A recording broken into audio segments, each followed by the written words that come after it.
amados irmãos, está conosco desde ontem o nosso orador, o pastor Ariovaldo Ramos.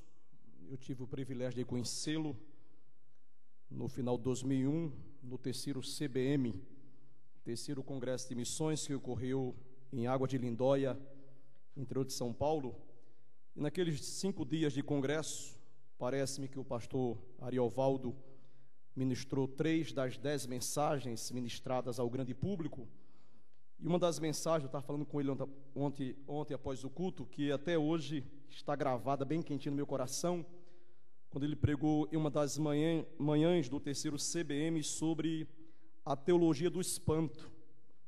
E quando ele anunciou que iria pregar naquela manhã sobre a teologia do espanto, eu fiquei assim admirado, porque eu conhecia várias teologias, a sistemática secular do processo da prosperidade, mas do espanto, o pastor Ezi também estava lá, o pastor Nicásio, alguns irmãos, e ele foi muito claro quando disse que uma das razões porque a igreja brasileira não está cumprindo o ID do Senhor Jesus, não está fazendo missões como se deve fazer, é porque a igreja não tem se espantado com o mistério da redenção, não tem se espantado com o mistério da encarnação de Cristo. A igreja perdeu o espanto pela graça de Deus, pela misericórdia, e naquela manhã Deus usou poderosamente o pastor Ariovaldo, e todos quanto ali estiveram saíram profundamente alcançados por aquela palavra. E meu desejo, pastor Ariovaldo, é que Deus esteja fazendo uso dessa conferência missionária para despertar o espanto da aliança em relação à obra da redenção, da encarnação, da graça, da misericórdia de Deus, porque disse ele que se a igreja não voltar a se espantar com a obra da redenção, a igreja não poderá cumprir a sua missão de evangelizar o mundo. É com alegria que nós recebemos e queremos lhe passar a palavra neste momento.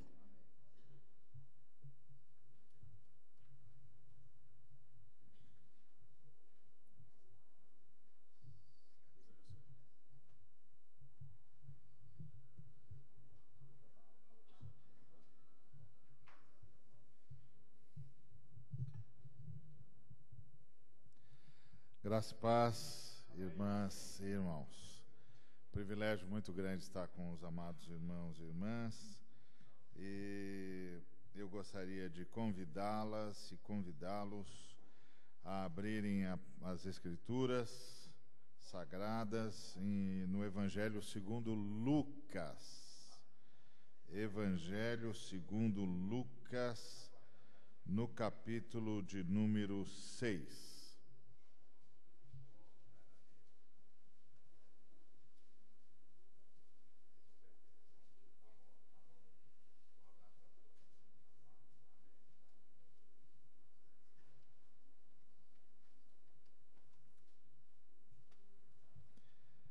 Versículo de número 45.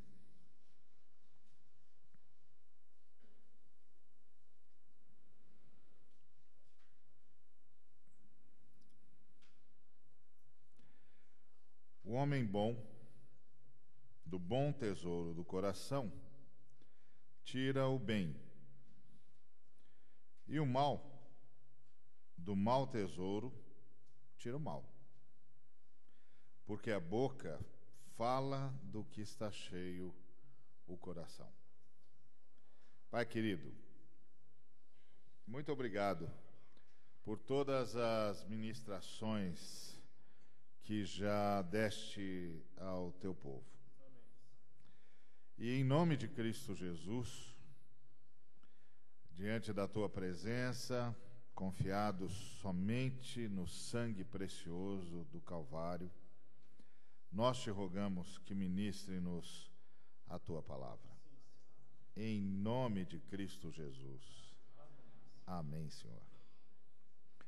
Ontem nós falamos que Deus está procurando corações, que são os corações que movimentam as mãos, que fazem as mãos colocarem em prática aquilo que tem de ser feito. E falamos que há uma maneira de olhar com o coração. Que quando a gente olha com o coração, a gente enxerga o próximo. Para além do equívoco, do erro, da falha do próximo. Por exemplo, seu filho desobedece um mandato paterno ou materno. A gente pode olhar para o filho nessa hora de duas maneiras. Uma é com a lei. Esse menino está me dando muito trabalho, eu vou ter de botar essa casa em ordem, esse menino vai ver como é que se faz isso aqui, que nessa casa não é assim não. Ou eu posso olhar para o menino com o coração e dizer, esse é o meu menino, o meu filho, eu amo, e eu preciso corrigi-lo de uma maneira que o meu amor fique demonstrado e a vida dele possa ser salva dos seus próprios erros. É diferente. É a diferença entre exercer o poder ou exercer o serviço. Jesus Cristo nos ensinou a exercer o serviço e abrir mão do poder. E, portanto, Jesus Cristo trabalhava com uma outra fonte de autoridade. Geralmente, a gente trabalha com o poder como fonte de autoridade. Quer dizer, ele manda quem pode, obedece quem tem juízo. Então, quem tem poder tem autoridade. Mas Jesus Cristo propôs um outro caminho. Ele propôs o caminho do serviço. E o caminho do serviço é o caminho do coração. Agora, uma pergunta que pode surgir é: mas como é que eu vou dar ordens? Porque eu tenho de dar ordens. Como é que eu vou determinar ações? Porque eu as tenho de determinar, se eu usar o coração.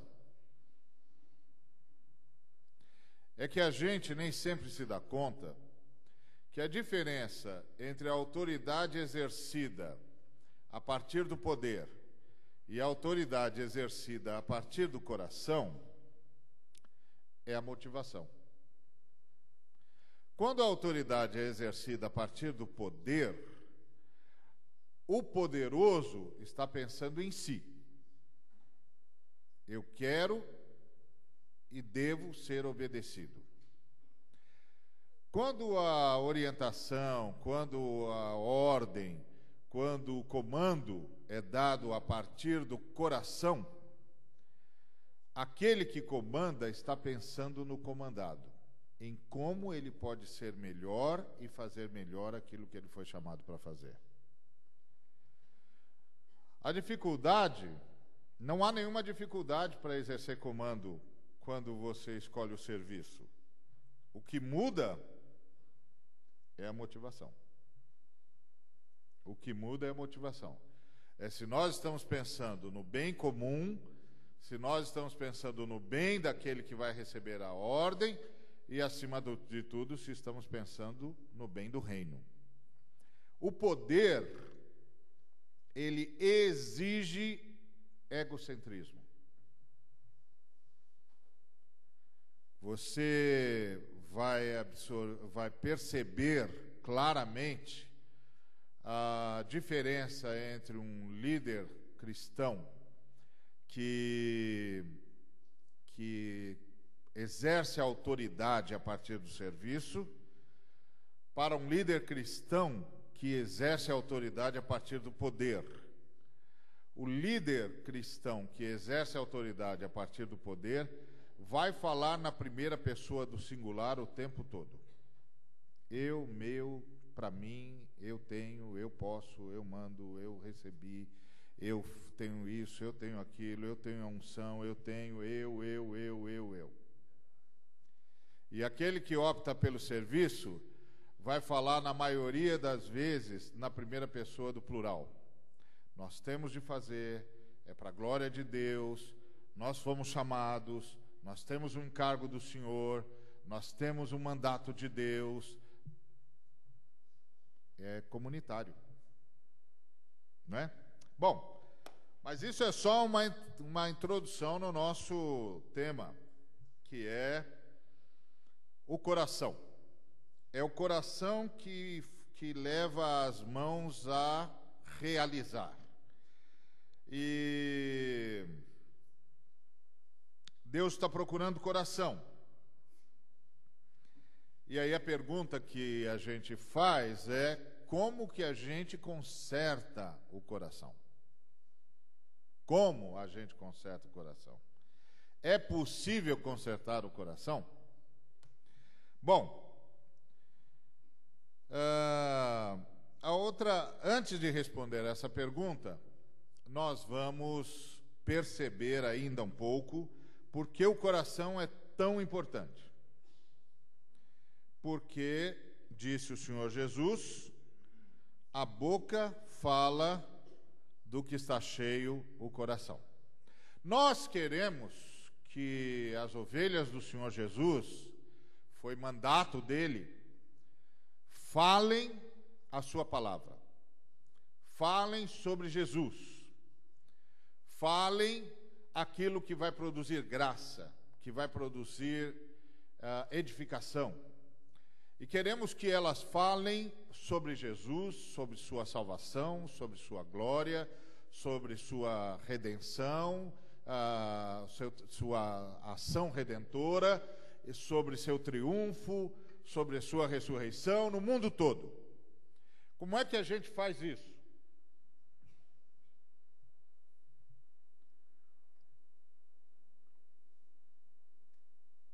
Bom, a gente não faz. Porque para ele falar isso, ou para ela falar assim, o coração dele ou dela é que precisa estar cheio. E precisa estar repleto de Jesus.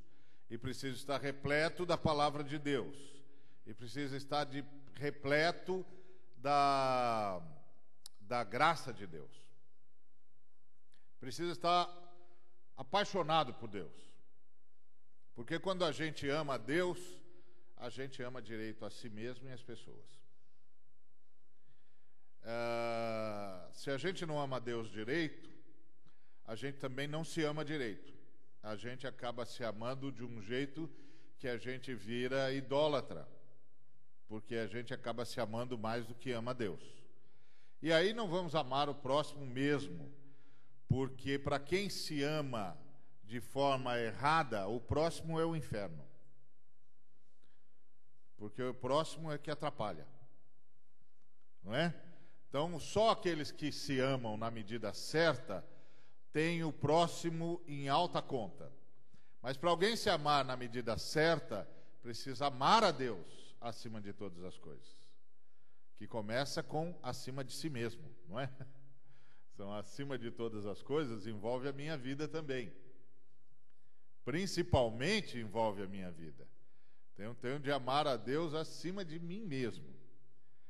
E aí, quando o meu coração está repleto desse amor a Deus, como diz o Salmo 1, quando a minha fonte de alegria, quando a minha fonte de satisfação é a palavra do Senhor, e nela eu medito de dia e de noite, aí as coisas vão ficando no lugar certo.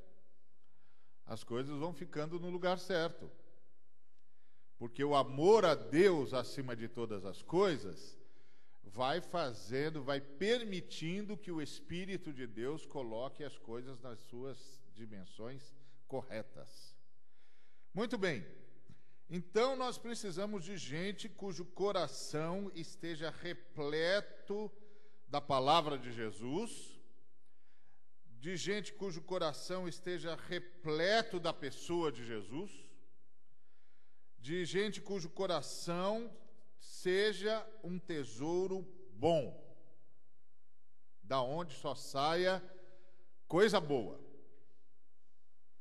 Mas nós sabemos que nós não podemos trabalhar o coração de ninguém. Então, como é que a gente faz? Bom, ora, né? Primeiro e acima de tudo, ora, porque nós já estamos entrando na dimensão do milagre, e milagre é departamento de Deus, não é isso? É Deus que faz milagre, nós não fazemos, nós buscamos, mas não o fazemos. Então, mas tem uma outra ação possível, e ela está lá em 2 aos Coríntios, 2 aos Coríntios, capítulo 3.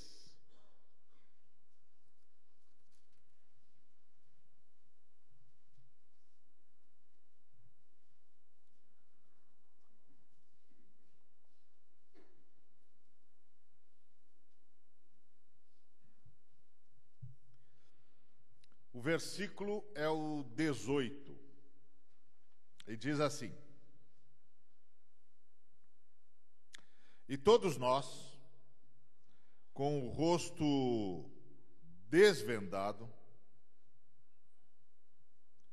contemplando, como por espelho, a glória do Senhor, somos transformados de glória em glória, na sua própria imagem, como pelo Senhor, o Espírito. Bom, nós não podemos transformar o coração das ovelhas de Cristo que estão a nosso cuidado.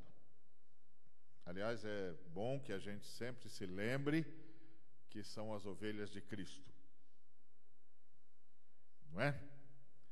Muitas vezes a gente esquece que as ovelhas não são nossas, elas são ovelhas de Cristo. Então, bom, nós não podemos transformar o coração das ovelhas de Cristo, mas o Espírito do Senhor o pode.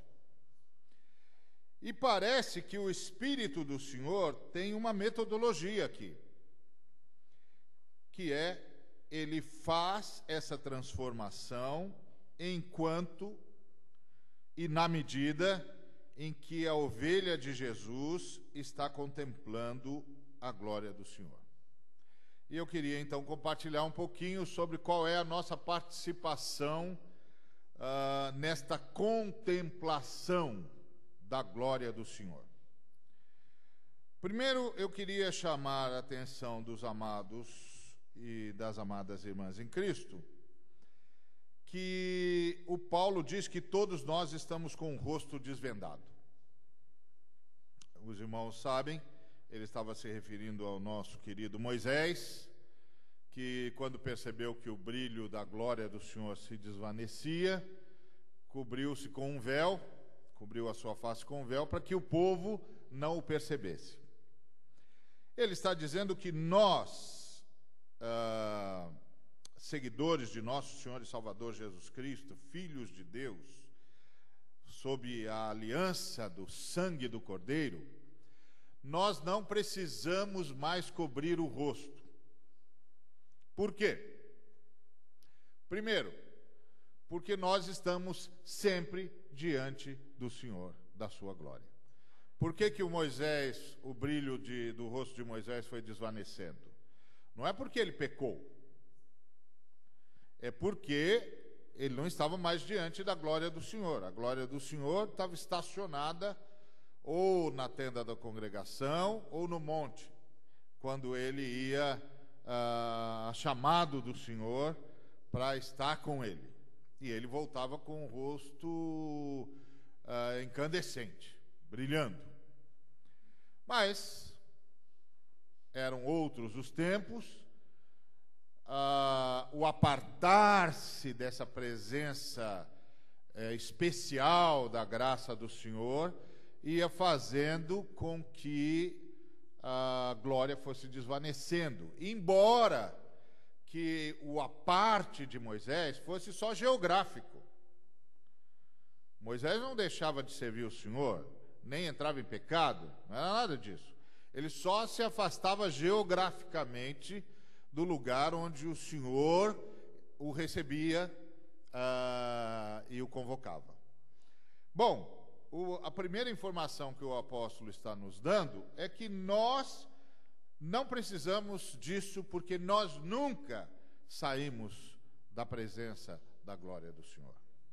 Então, era para a gente ter o rosto brilhando o tempo todo, porque nós não nos apartamos mais, porque a glória do Senhor agora não está mais estacionada num lugar geográfico, a glória do Senhor está em nós. Bom, aí ele diz que nós devemos contemplar a glória do Senhor. Mas ele diz que nós devemos contemplá-la como por espelho. E isso faz toda a diferença.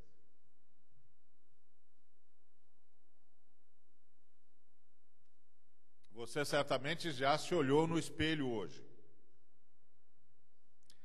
Se você é como eu, você se olhou pouco, porque eu já sei que não dá para melhorar muita coisa mesmo. Então, olhei, só quis ter certeza de que não ia escandalizar ninguém e pronto, já está feito. Para quem é bacalhau basta, como dizia a minha avó. Tá bom. Então, agora há outros que têm muita beleza para mostrar, então esses usam melhor o espelho. Mas de qualquer maneira, o que significa contemplar como quem olha um espelho? Significa contemplar para ser transformado ou para se transformar. Porque você, em condições normais, você olha-se no espelho só para se ajeitar, para ver se a roupa está no lugar certo, se o cabelo não está desgrenhado, e tá bom. Se ajeitou, vai para a vida, vai para o trabalho, vai para fazer o que tem de fazer. Então, aqui, o que nós estamos sendo aconselhados é olhar para a glória do Senhor como quem olha-se a si mesmo num espelho, para se arrumar diante do que vê. Só que ao invés de estarmos vendo a nós mesmos, estamos vendo a glória do Senhor, e a ideia é então nos amoldarmos à glória do Senhor. E à medida que nós vamos fazendo essa ação de amoldarmos-nos à glória do Senhor, o Espírito do Senhor vai transformando isso numa realidade viva na nossa vida. Bom, então nós precisamos de uma resposta desse texto. E a resposta que nós precisamos é: o que é a glória do Senhor? Porque é preciso que nós nos lembremos que é para contemplar a glória do Senhor e não o Senhor da glória. E isso faz toda a diferença. O Senhor da glória não é o mesmo que a glória do Senhor. Você se lembra que Moisés pediu para ver Deus? Lembra disso? E o Senhor disse o que para ele? Se você me vir, você morre.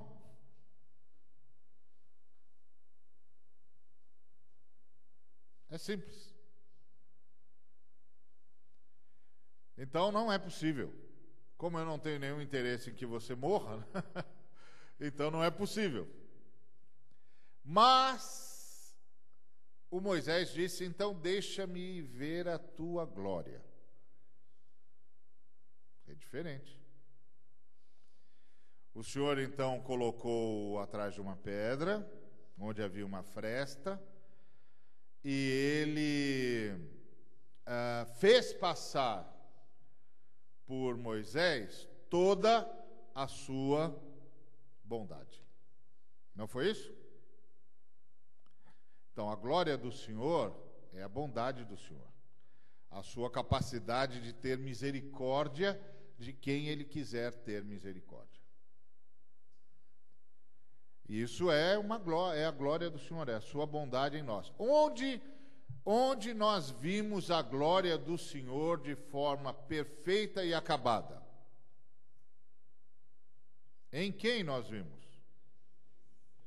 Em Jesus, exatamente. Jesus de Nazaré é aquele que nos fez ver de forma cabal a glória do Senhor. E o Verbo se fez carne e habitou entre nós, e vimos a sua glória, a glória do unigênito do Pai. Então, o que é a glória do Senhor? A glória do Senhor é Jesus de Nazaré, verdadeiramente Deus e verdadeiramente homem, andando entre nós na sua missão de redenção. Então, qual é o nosso papel? Nosso papel é levar as ovelhas de Cristo a vê-lo. Porque as ovelhas de Cristo precisam vê-lo para imitá-lo. E na medida em que o imitam, serem transformadas pelo Espírito Santo.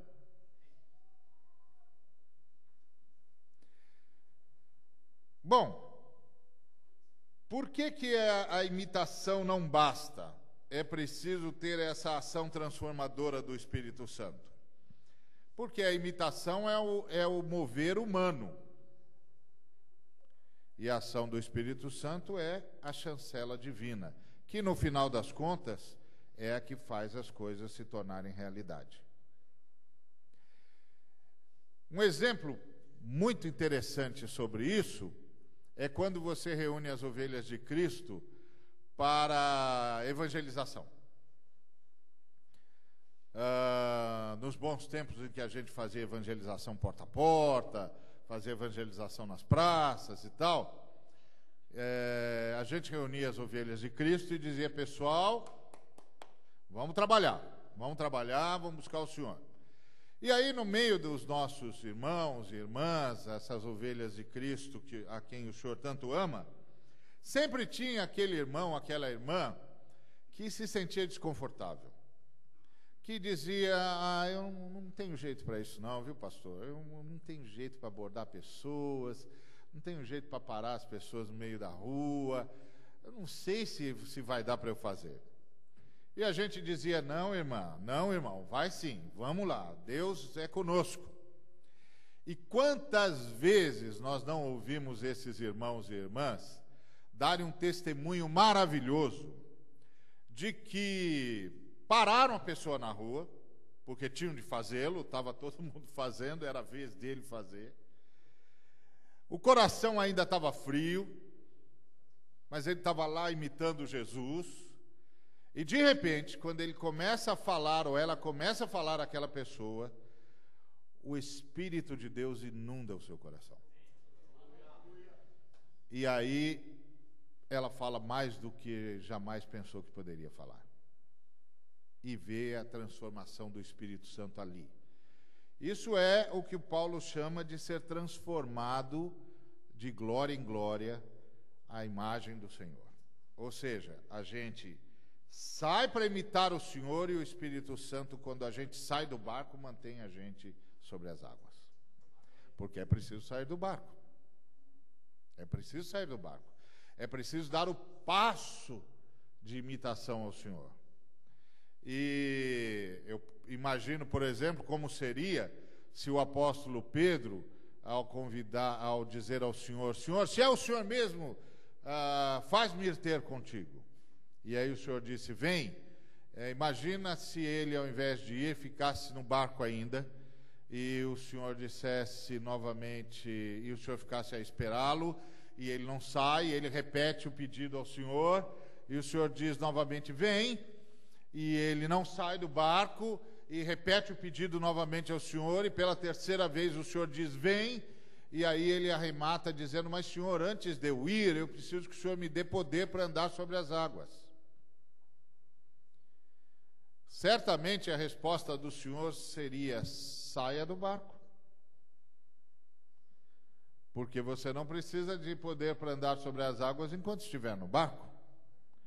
Você só precisa de poder para andar sobre as águas quando sai do barco. Sai do barco. Nós é que começamos a entender que os dons do Espírito Santo eram para dentro do barco. Então hoje é gente que pula em cima do barco e diz: eu tenho poder para andar sobre as águas. E aí, qualquer observador, por mais inexperiente que seja, vai perguntar: se você tem poder para andar sobre as águas, o que você está fazendo no barco? Não é verdade? Então é isso que o Paulo está dizendo, que a gente apresenta Jesus às suas ovelhas, desafia as ovelhas de Jesus a imitá-lo, e aí, à medida que as ovelhas de Jesus vão aceitando o desafio de imitar ao Senhor, o Espírito de Deus vai chancelando aquela decisão. Vai fazendo aquilo se tornar uma realidade viva na vida daquela ovelha do Senhor Jesus. E como é que nós fazemos então? Como é que nós fazemos para que as ovelhas de Cristo o contemplem?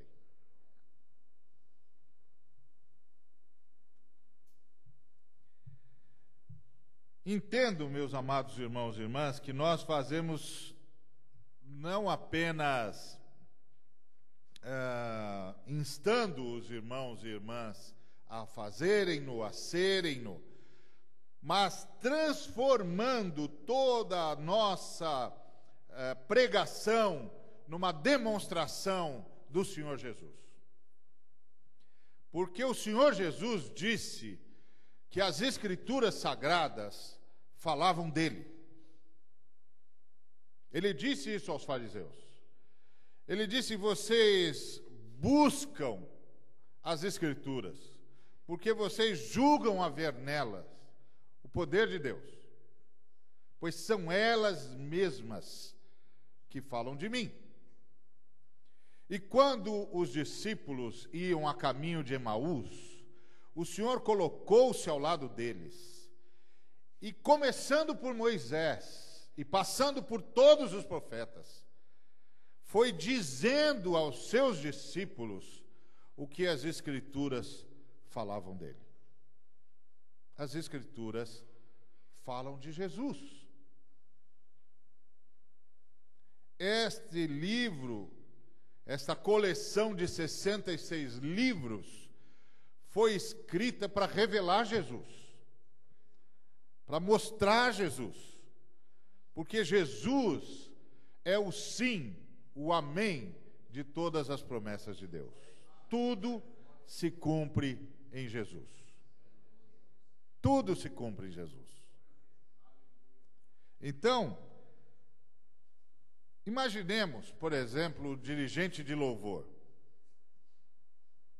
Ele vai conduzir os irmãos na apresentação de louvores ao Senhor. E agora ele sabe que na comunidade, tudo que a gente faz é para que as ovelhas de Cristo consigam contemplar Jesus, ver Jesus em ação, para imitá-lo. Então, imagine que ele comece o momento de adoração, de louvor ao Senhor, lendo, por exemplo, o milagre do leproso, que veio até o Senhor, adorou-o e disse: se queres, eu posso ser limpo. E aí Jesus tocou e disse: quero ser limpo. Então imagine que ele vai usar esse texto como texto para conduzir as ovelhas de Cristo para esse momento de adoração ao Senhor, esse momento de homenagem ao Senhor, de glorificação, de exaltação do nome do Senhor através da música. Imagino que ele comece dizendo: irmãos, os leprosos não podiam se aproximar de ninguém, porque senão eles eram apedrejados. E eles tinham de avisar o tempo todo que eram leprosos para as pessoas se afastarem. Mas esse homem se aproximou de Jesus. Então, ele percebeu, de alguma maneira, que Jesus não o denunciaria, que Jesus o receberia. Então agora nós vamos cantar ao Senhor que nos recebe como nós estamos, com todas as nossas mazelas, com todos os nossos problemas, com tudo que nos faz dignos de ser rejeitados. Deus em Cristo Jesus nos recebe. E aí a gente canta, e canta observando esse Jesus extraordinário, que recebe o ser humano como ele está. E aí, continua, agora nós vamos cantar aquele que é digno de adoração. Porque um judeu jamais poderia se ajoelhar diante de um outro homem? Mas aquele homem, aproximando-se de Jesus, caiu de joelhos. Jesus é aquele que inspira a adoração. Então vamos cantar aquele que nos leva a adorá-lo, porque nos inspira. Porque, como os amados sabem, o louvor, mais do que um dever, é uma reação. Não há ninguém que tenha visto o Senhor e que não exploda em adoração. Não há ninguém. E aí, vamos cantar então, aquele que inspira a adoração a si mesmo. Está vendo? Ele está conduzindo as ovelhas de Cristo a adorar o Senhor Jesus através da música, mas observando a quem está adorando. Aquele que recebe. E aí qual é a lição? Faça como Jesus, receba todos os seres humanos. Apesar deles. Apesar deles. E aí ele pode ir dizendo, por exemplo, quando Jesus toca o moço. Ninguém tocava um leproso. Ninguém tocava um leproso. E aí o que é extraordinário é que Jesus cura aquele moço de uma enfermidade que é tão destrutiva quanto a lepra, que é o sentimento de rejeição. O sentimento de ser rejeitado. E ele era um leproso, então ele não só tinha de ser rejeitado, mas ele tinha de provocar a rejeição, porque ele tinha de entrar nos lugares dizendo: leproso, leproso, leproso, leproso. E aí todo mundo tinha de se afastar. Então ele não só tinha de ser rejeitado, ele tinha de provocar a rejeição de si mesmo. E aí Jesus, antes de curá-lo, tocou-o. Que gesto extraordinário. Deixando claro que Jesus não o tocaria apenas depois que ele estivesse limpo, mas que Jesus de fato o recebia como ele estava. Então vamos cantar aquele que nos tocou quando éramos ainda pecadores, que nos tocou quando ainda estávamos cobertos pela nossa imundícia. Então você está percebendo? Essa forma de ler as Escrituras é uma forma de chamar o tempo todo a atenção para a pessoa de Jesus. Sabe, amados? Sabe por que a igreja brasileira hoje, em grande parte, é a igreja da multidão? Porque na maioria das vezes nós chamamos a atenção para o poder de Jesus e não para a pessoa de Jesus. Lá em Mateus 16,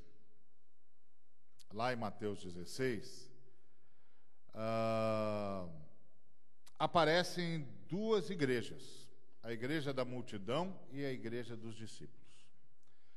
A igreja da multidão chama Jesus de profeta, e a igreja dos discípulos diz: tu és o Filho de Deus, tu és o Cristo, o Filho do Deus vivo. Isso muda tudo.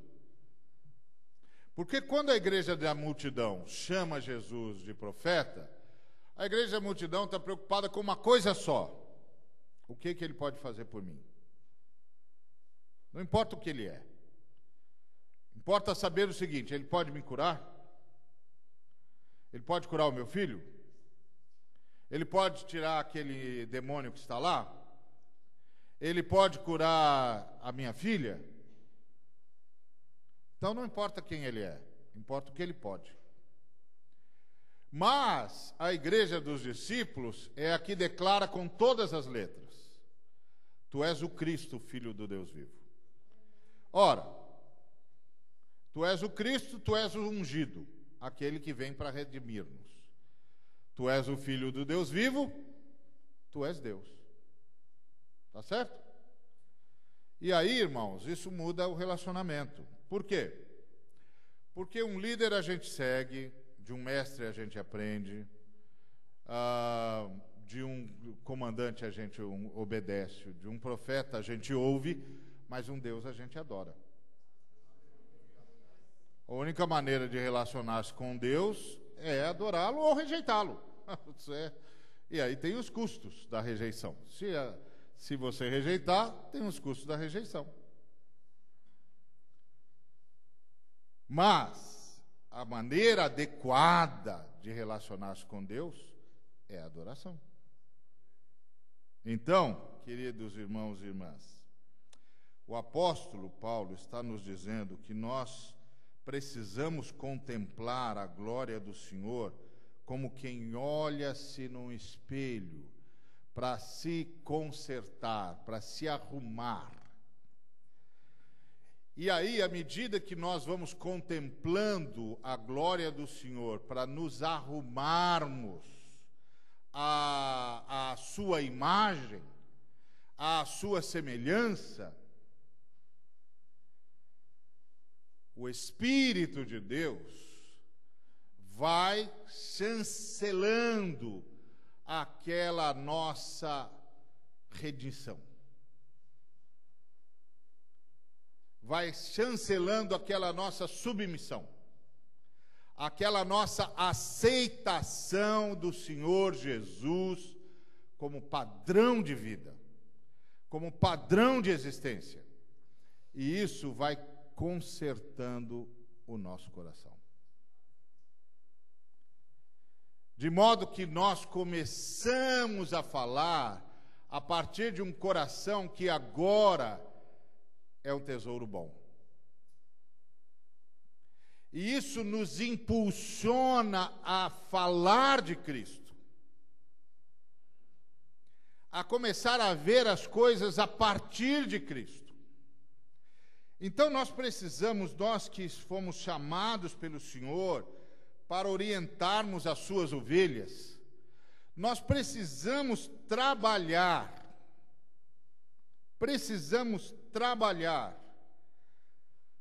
a palavra de Deus, de modo que os irmãos e irmãs vejam Cristo, não apenas o seu poder, mas a sua pessoa. Porque nós somos seguidores de uma pessoa,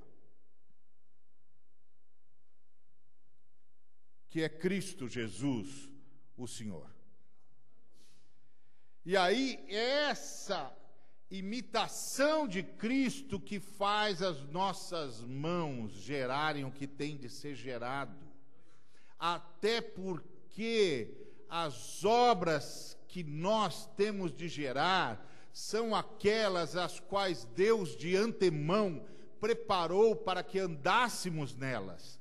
Por isso não são as obras que imaginamos, são as obras que Deus deseja. Então precisamos estar cheios do Espírito de Cristo para fazermos as obras de Cristo. E aí, queridos e queridas irmãs em Cristo Jesus,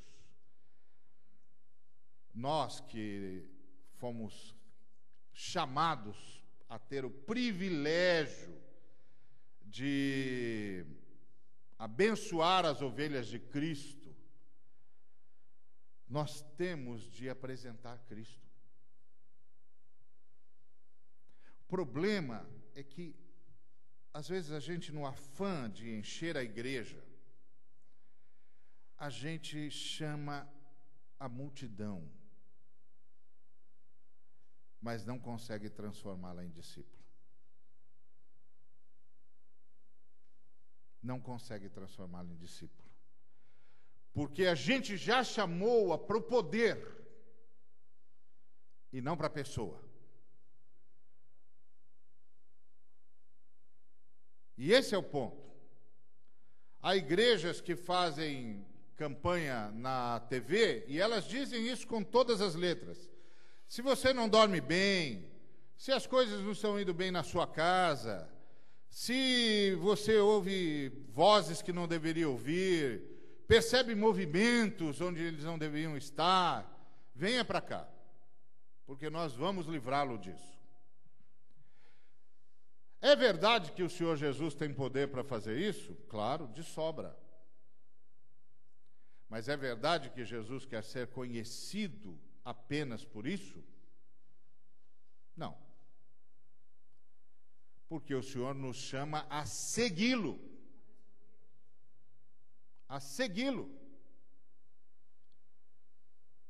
Não a obter-lhe os favores, mas a segui-lo, a ser como ele, como diz o próprio apóstolo Paulo em Romanos 8, 29.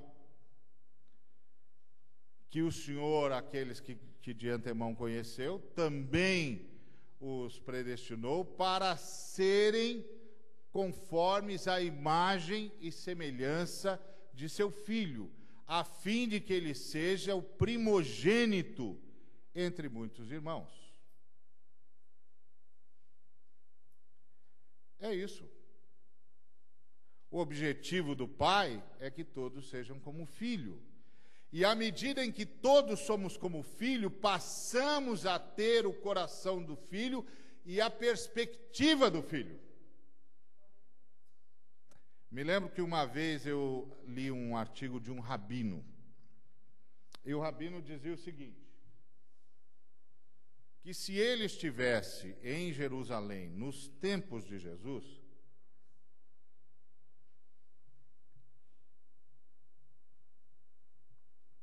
ele também teria votado pela crucifixão. Olha, quando eu li aquele começo do texto, eu fiquei impressionado. Uau! Em pleno mundo cristão, esse moço escreve isso, ele deve ser muito corajoso. Mas ele escreveu mesmo. Se eu estivesse lá, eu teria votado a favor da crucifixão. E ele explicou. E como foi que ele explicou lá no texto dele? Ele disse o seguinte: que Jesus era um atentado, uma ameaça ao Estado de Israel. E por que Jesus era uma ameaça ao Estado de Israel na visão desse moço? Porque, segundo ele, Jesus tinha uma visão universal. E que se Israel tivesse recebido Jesus, tivesse aceito-o como Messias, o Estado de Israel desapareceria. Por quê? Disse o rabino. Porque Jesus faria de cada israelita um missionário e enviaria para o mundo todo, dizendo: avise a todos que a esperança de Israel chegou. Eu falei: uai, esse moço entendeu mais do que muitos cristãos têm entendido. Que quando a gente está no mesmo diapasão de Cristo, a gente só tem uma escolha: ser missionário. Ser missionário, não tem outra. A gente só tem uma vocação: fazer missão. Então,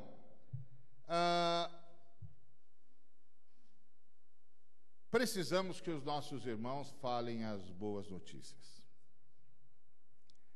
Para que os nossos irmãos falem as boas notícias, o coração deles tem de estar repleto do Senhor.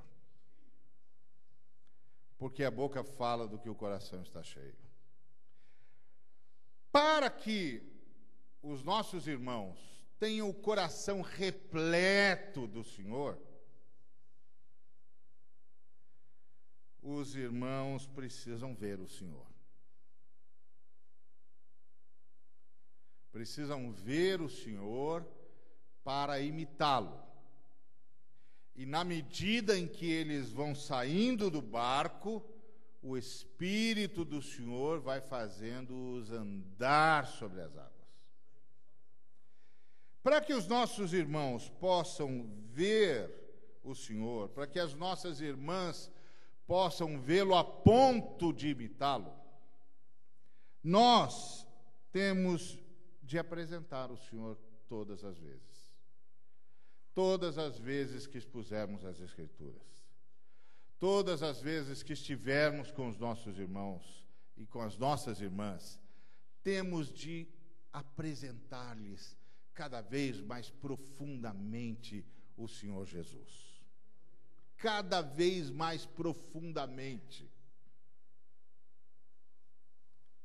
Para que as pessoas queiram ser como Ele. Queiram ser como Ele. Porque na medida em que as pessoas o desejem, como Ele é chamado de o desejado de todas as nações, elas irão em direção a Ele.